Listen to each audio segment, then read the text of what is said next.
Aujourd'hui, je m'entretiens avec la femme d'affaires Claudine Roy. Vous verrez à quel point Claudine a à cœur sa Gaspésie. Elle nous raconte son parcours d'entrepreneur. Claudine Roy, bonjour. Bonjour. Claudine, merci beaucoup de nous accueillir à l'auberge Sous les arbres à Gaspé, dans la MRC de la Côte de Gaspé. Claudine, j'aimerais que vous me disiez, quand vous êtes partie en affaires, ça venait d'où? Est-ce que vos parents étaient d'abord entrepreneurs? Non, mes parents du tout, mais j'avais une tante, Monique, qui opérait à l'auberge l'Étoile du Nord à Pointe-à-la-Frégate, le village où je suis née, avec lequel j'avais quand même des accointances et une grand-mère qui tenait le magasin général de la place. Mais je dirais que après de grandes réflexions sur l'entrepreneurship, je pense qu'on ne devient pas un entrepreneur ou une entrepreneur. On est. On vient au monde avec la fibre entrepreneuriale. En tout cas, chez moi, c'est comme ça que parce qu'il y a des gens qui vont venir de familles avec des parents super entrepreneurs et que les enfants ne voudront rien savoir. Mais moi, très petite, dès ma tendre enfance, parce que je viens quand même d'une famille pauvre, aimante, mais pauvre, hein, parce que papa était bûcheron, maman était à la maison. Et nombreuse, si je me trompe pas. 7 enfants, tu sais, vraiment, là, vraiment pauvre monétairement, hein. Et depuis que je me rappelle, moi, de toute petite, et maman et papa nous le rappellent aussi, j'ai toujours essayé de travailler pour subvenir à mes besoins, là. J'avais 4 ans et puis j'avais un cabarouette, une wagon à roulettes. Et le matin, j'allais à la salle de danse à Pointe-à-la-Frégate et je ramassais les bouteilles vides. Ça, il était à 2h30, 3h du matin pour être la première à ramasser toutes les bouteilles vides quand la salle de danse fermait. Et avec mon grand-père, j'allais à la pêche à la morue. Et comme ma tante avait l'hôtel, quand les Américaines arrivaient à Pointe-à-la-Frégate pour les vacances d'été, alors bien avant que la thalassothérapie soit connue, moi je vendais des chaudières d'eau salée aux Américaines qui venaient pour se faire tremper les jambes dans l'eau salée parce que maman, qui avait des varices, m'envoyait chercher des chaudières d'eau salée parce qu'elle disait que ça y faisait circuler le sang dans les jambes. Alors, c'est comme ça que que je vendais ça $1 américain, la chaudière d'eau salée à ces femmes-là qui venaient pendant que les hommes allaient pêcher le saumon. Alors, j'ai toujours eu cette fibre, je pense, entrepreneuriale en moi. Parlez-moi de votre première entreprise. C'était quoi? Ma première entreprise, écoute, parce que j'ai toujours eu des petits commerces, hein, parce que je ramassais des coquillages, je les vendais sur le bord de la rue, je cueillais les petits fruits, je les vendais. Quand ma mère avait fait tous les confitures pour l'hiver, là, quand même, on s'entend. On était pauvres, mais on mangeait. On mangeait. Et quand j'étais à l'université, j'ai eu une entreprise. J'avais la compagnie Canuck, mon ami Louis Grenier, que je peux dire aujourd'hui, c'est un grand ami à moi. Alors, Louis a commencé à faire des anoraks, Canuck dans son garage. Et moi, j'étais à l'Université d'Ottawa à l'époque en activité physique, parce que j'ai fait un bac en activité physique. Et je trouvais que ces anoraks étaient tellement beaux. Alors, à la faculté, j'en ai fait faire pour tout le monde. Mais Louis me les vendait à l'époque, je pense que c'était 35$. Et puis, je me prenais 5$ par anorak. Mais j'en ai fait faire des milliers, parce que quand j'ai vu que ça marchait avec le département d'activité physique, j'ai fait tous les départements durant les 4 ans que j'ai été à l'Université d'Ottawa. Donc, déjà là, vous saviez que ouais, c'est ça, pour être en affaires, il fallait savoir faire de l'argent. C'était une petite entreprise, dans le fond, tu sais, et puis ça me permettait de payer mes frais universitaires et tout ça, parce que mes parents n'avaient pas de sous pour m'envoyer à l'école.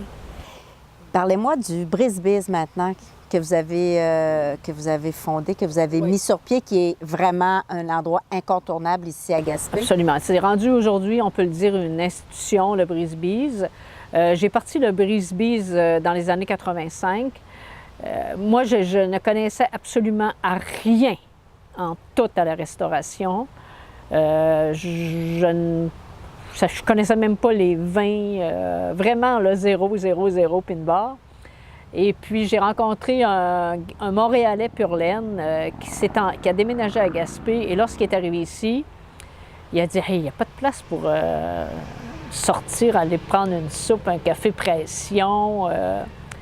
Moi, j'ai dit « Va t'ouvrir ça. » Ça fait que c'est comme ça que je suis tombée dans la restauration et que j'ai travaillé, par exemple. Vraiment, vraiment, vraiment, parce que c'est un domaine qui est extrêmement difficile, dans le domaine de la restauration. Et j'ai créé, c'est ça, le bistrot Le Brise-Bise, que j'ai eu pendant presque 30 ans. Aujourd'hui, il est transféré à un jeune Gaspésien, Simon Poirier. Moi, j'avais préparé mes arrières parce que je me suis dit, avant mes 60 ans ou presque 60 ans, je pense qu'il faut penser à la relève. Hein?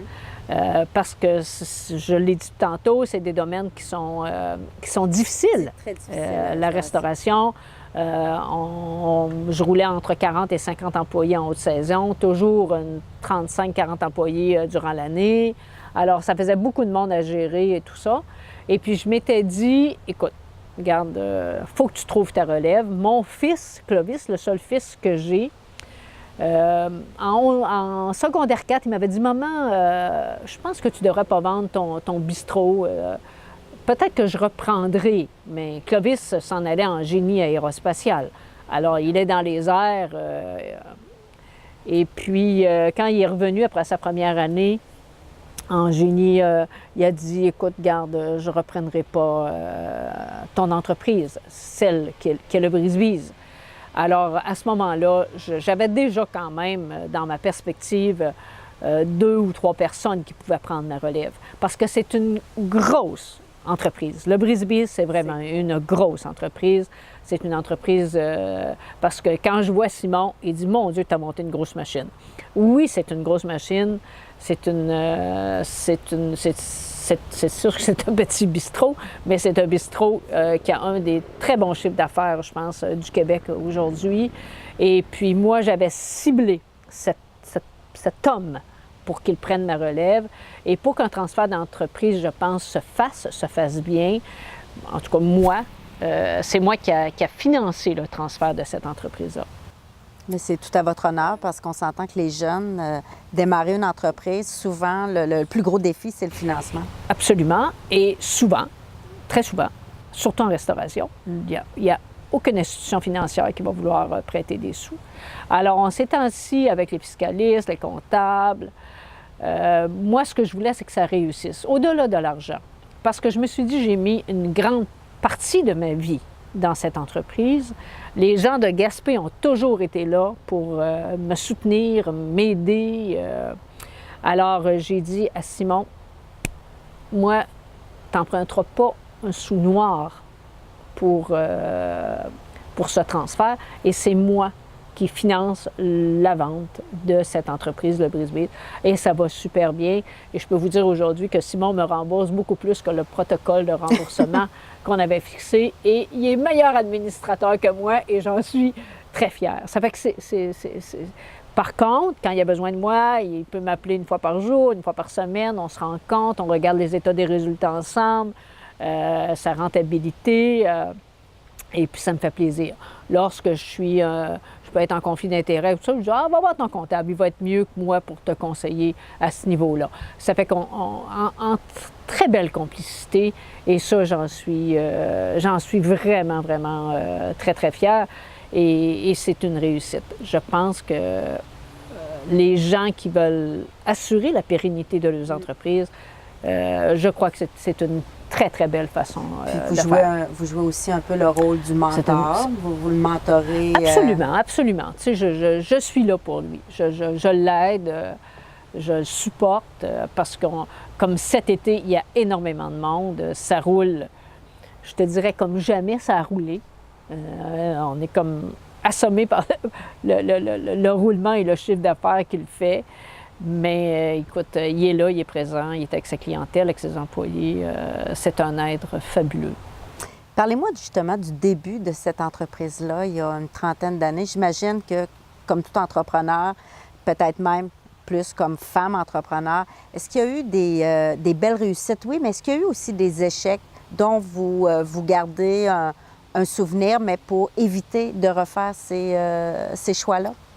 Je te dirais que je te parlerai pas d'échec parce que il n'y en a pas eu comme tel, mais de travail.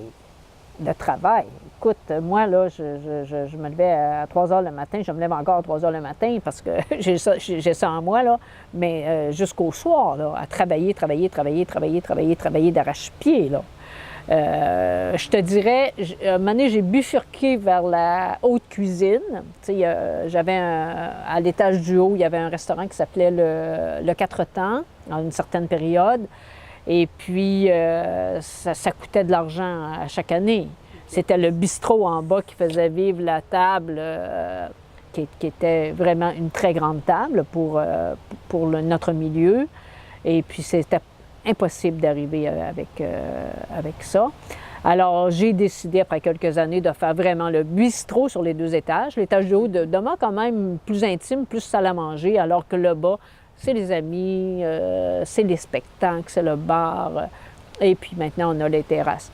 Des difficultés, oui, il y en a eu. Tu sais, avec quand on a voulu faire la rue de la Reine, sens unique, la développer. C'est sûr qu'il y a des gens, le changement leur fait peur. Il faut voir ce que ça peut apporter dans un milieu. Il faut voyager, il faut puis vouloir amener des belles choses ici dans nos milieux. Moi, ce que j'ai fait au début aussi pour le financement, parce que j'ai toujours été assez autonome au niveau des banques, ça, c'est intéressant pour des jeunes entrepreneurs, c'est qu'à l'époque, j'avais émis 400 certificats d'action catégorie F non votant à 2000 $. Ça fait que j'ai ramassé vraiment mon financement, le sociofinancement qu'on parle aujourd'hui. Moi, à l'époque, vous étiez déjà là. Il y a longtemps que j'étais là et c'est comme ça que j'ai ramassé les sous pour partir mon entreprise. La femme d'affaires, il y a 30-35 ans versus celle d'aujourd'hui, qu'est-ce qui est différent? Ou est-ce qu'il y a une différence ou c'est la même femme d'affaires? Ben écoute, non, parce qu'on évolue, on apprend, on se forme. Maintenant, je siège sur des conseils d'administration nationale, dont par exemple la Société d'État Investissement Québec. J'ai siégé pendant plusieurs années sur Capital Régional Coopératif Desjardins. Je suis retournée à l'école. J'ai refait mon cours avec le Collège des administrateurs de société. Je me suis formée comme administrateur parce qu'on nous donne des formations sur l'éthique, la gouvernance, les ressources humaines, la comptabilité et tout ça. Alors ça, été très, très intéressant dans mon parcours. Et aujourd'hui, ben, j'ai racheté ici l'auberge sous les arbres il y a presque 3 ans maintenant. C'était une faillite et mon défi, c'était de remettre ça sur le rail et en faire un endroit d'exception à Gaspé, en plein centre-ville. On ne dirait pas qu'on est au centre-ville de Gaspé quand même. Et je dois dire que vous avez réussi. Et écoute, après 2 ans et demi, presque 3 ans, c'est un succès. On est dans les top 10 des meilleurs hébergements au Québec. Les commentaires sur Booking.com, 9,7 sur 10, TripAdvisor, 5 sur 5, Google+, vous pouvez aller chercher. On est dans les tops des hébergements au Québec après si peu de temps. Mais ça, c'était mon défi. Moi, ce que je fais, là, je le fais toujours avec passion. Jamais... Je travaille pas pour l'argent, mais c'est sûr... On en a besoin. Que ça vient avec le succès, hein? Parce que quand tu n'as pas de dette puis que tu réussis, tu fais des sous, bien sûr, mais je donne beaucoup à ma communauté. La fondation du Cégep, la Fondation Cornelius Broughton, dont j'ai pris la présidence il y a quelques années, la première chose que j'ai fait, moi, j'ai mis 25 000 $ dans la fondation du Cégep pour la supporter, pour l'aider. J'ai fait la même chose avec la fondation de Saint-Rosaire. Je suis à la barre et présidente toujours des Grandes Traversées de la Gaspésie, qui est un organisme à but non lucratif que je supporte avec mon ami Thierry Pétry, qui est vice-président. Ça fait 15 ans qu'on est là. On met des sous quand on en a besoin parce qu'on sait que c'est des OBNL et puis c'est des grands événements maintenant connus internationalement. Alors, quand on a besoin de sous, on investit dans ces événements-là que l'on aime et qui font connaître la Gaspésie. Moi, ma motivation première, là, ma belle, là, ça a toujours été mon pays, ma Gaspésie. Ça a toujours été d'amener des choses positives, différentes et la beauté. Moi, je dis qu'avec la beauté, on peut faire des kilomètres et des kilomètres et des kilomètres. Tu sais, en embellissant. Et je continue. Tu vois, ici, dans les jardins, on plante des arbres, on met des fleurs. Parce que moi, je crois en la beauté pour tout le monde. Vous le mentionnez, vous êtes très impliqué. C'est d'ailleurs vous qui êtes à l'origine de la grande traversée de la Gaspésie. Absolument. Et on associe souvent Claudine Roy à la Gaspésie. Oui. Que les gens tapent Claudine Roy.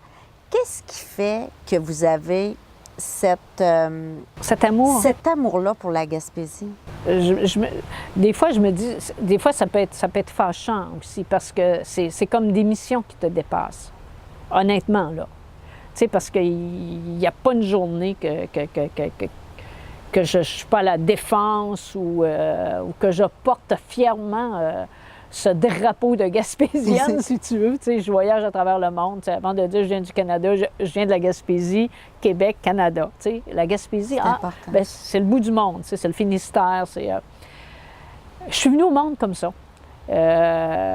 J'ai toujours été fière. Pendant que beaucoup de Gaspésiens étaient vraiment pas fiers d'être des Gaspésiens. Hein? Et des mangeux de morue, pauvres. Mais moi, ça a été le contraire. Je pense que ça vient de ma famille.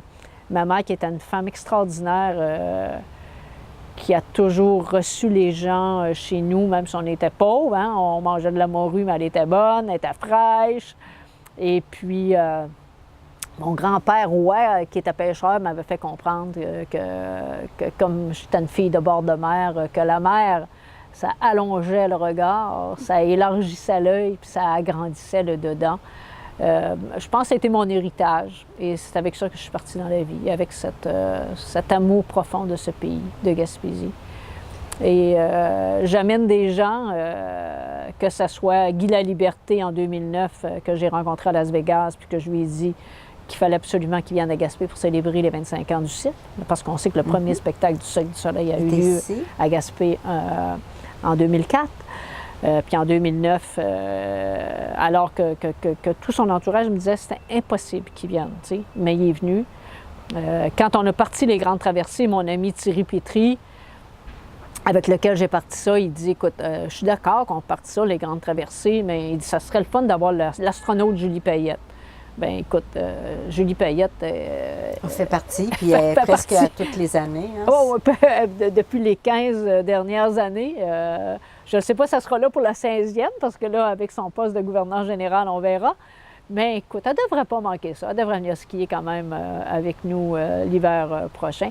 Bien, c'est ça, tu sais, et c'est d'amener des gens, tu sais, que ce soit Pascal Bussière, Isabelle Richer, Sophie Fauché, Pierre Brassard, Edith Cochrane, Emmanuel Bilodeau, Guillaume le Métivierge, tous ces gens-là viennent par amour pour la Gaspésie. Ils viennent faire les événements, ils reviennent, ils parlent de la Gaspésie de façon positive et c'est comme ça qu'on doit se développer. Et on a changé, je te dirais, l'image de cette Gaspésie pauvre. Mais les paysages sont riches, mais le monde est riche aussi. Il faut prendre le temps d'arrêter puis les rencontrer, tu sais. Parlez-moi de la situation économique de la Gaspésie. Comment vous la trouvez?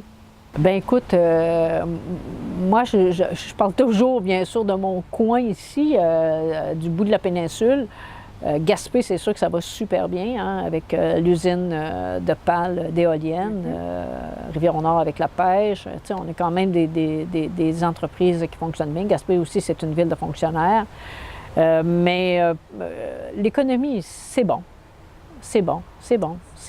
C'est sûr qu'il y a des choses qu'on ne pourra jamais enlever, le chômage, parce qu'on on a beaucoup de gens qui travaillent de façon saisonnière. Alors ça, c'est les régions du Québec. Hein? Et puis moi, je pense que Par contre, ce que j'aimerais bien, c'est qu'au niveau de nos leaders gouvernementaux, c'est qu'on nous donne des moyens pour bien se développer. T'sais, ici, la pierre angulaire, je pense, de la Gaspésie, c'est le transport. Pour se développer, là, tu vas dans n'importe quel boui-boui à travers le monde, tu arrives, ils ont tous des grands aéroports, souvent le train. Ici, on n'a plus de train. On a Air Canada qui vient 2 fois par jour, mais si tu ne réserves pas des mois d'avance, tu payes 1200, 1400, 1600 pièces le billet. Qui a le moyen de payer ça? Ben non, c'est impossible. C'est comme ça, pas d'allure. Ça n'a pas d'allure. Et puis, il reste la voiture, mais on sait que la 132, il faut encore la faire. Hein? Un coup que tu es sorti là, de la 20 à Montjoly, la route, il faut quand même vouloir la faire. Alors, pour nous, c'est pas loin, Montréal. Mais pour les gens de Montréal, Gaspé, c'est loin en titi. Alors que c'est la même distance. Alors que c'est la même distance, mais c'est parce qu'on est habitué à rouler, à le faire, tu sais.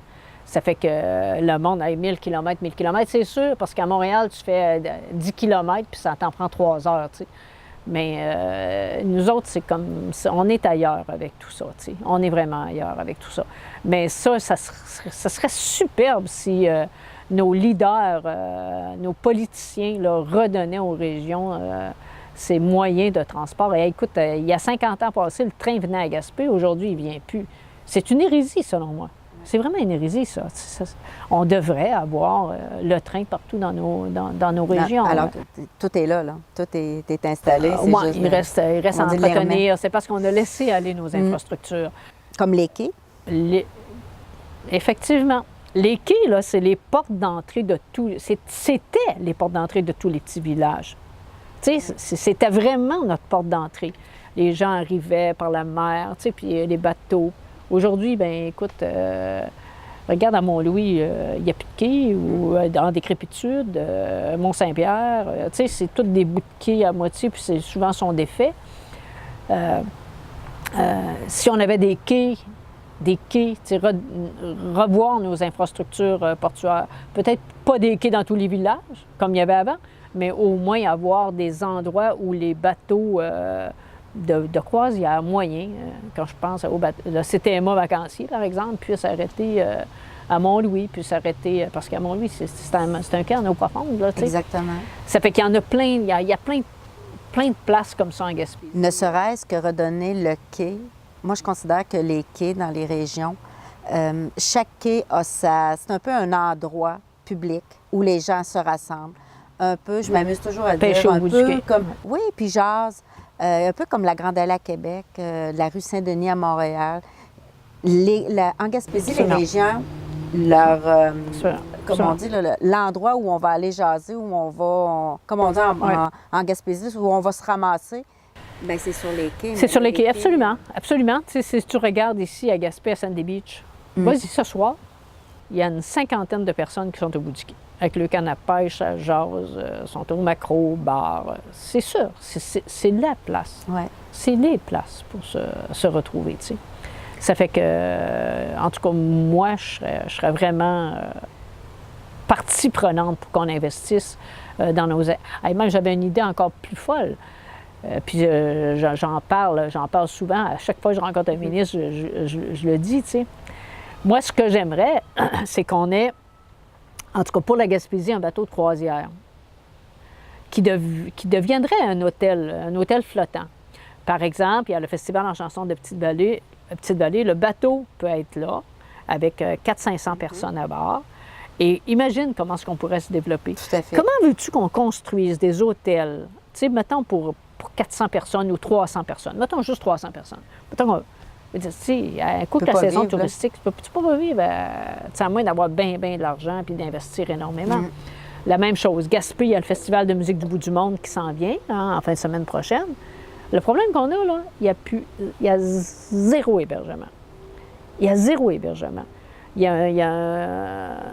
un événement à Carleton, même à Tadoussac, tu sais, les petites places. Tu sais, si on avait un hôtel flottant que j'appelle, et les îles de la Madeleine le font avec le CTMA vacancier. Les îles de la Madeleine ne font que le CTMA. Et moi, l'hiver, avec les grandes traversées, le problème qu'on a, c'est la même chose, parce que tous les hôtels sont fermés. Il nous reste le gîte. Tu sais, c'est limité là, quand tu arrives avec 250-300 personnes en plein hiver. C'est un défi de taille. On va venir, on viendra vous voir lorsque vous lancerez le bateau Claudine Roy, pourquoi pas? Non, mais en tout cas, c'est des idées farfelues peut-être. Il y en a qui disent, non, c'est pas farfelu. C'est une excellente idée. Moi, je trouve que c'est comme ça qu'on doit voir notre développement. Tu sais, c'est d'avoir des visions qui sont autres. Pourquoi construire des hôtels, puis qu'après ça, que ça fait faillite, puis qu'on les ferme? Alors que c'est quelque chose qui pourrait être là durant les événements. Et puis comme le type de bateau, le CTMA, qui est un brise-glace en plus, c'est l'hiver dernier, la grande traversée, on est parti de Gaspé, puis on est monté à Montréal. On navigue la nuit, et les gens restent à bord du bateau. Le monde, là, c'est pas un bateau de luxe, là. Oublie ça, là. Mais le monde, il tripe, là. C'est incroyable. C'est des voyages uniques au monde. Alors, si on avait ces possibilités-là, le CTMA, oublie ça, durant l'été, il est pris. Il voyage... Non, vraiment, il faudrait avoir un autre... Ben, en tout cas, on donne au CTMA la carte blanche pour qu'il desserve aussi. Il y a moyen qu'on fasse des choses, je pense, tout à fait, assez extraordinaires pour le Québec. Mais écoute, c'est lancé. C'est lancé. Sait-on jamais. Si vous aviez un conseil à donner à nos femmes entrepreneurs qui nous écoutent, ça serait lequel? Un conseil aux femmes entrepreneurs, je dirais de bien s'entourer,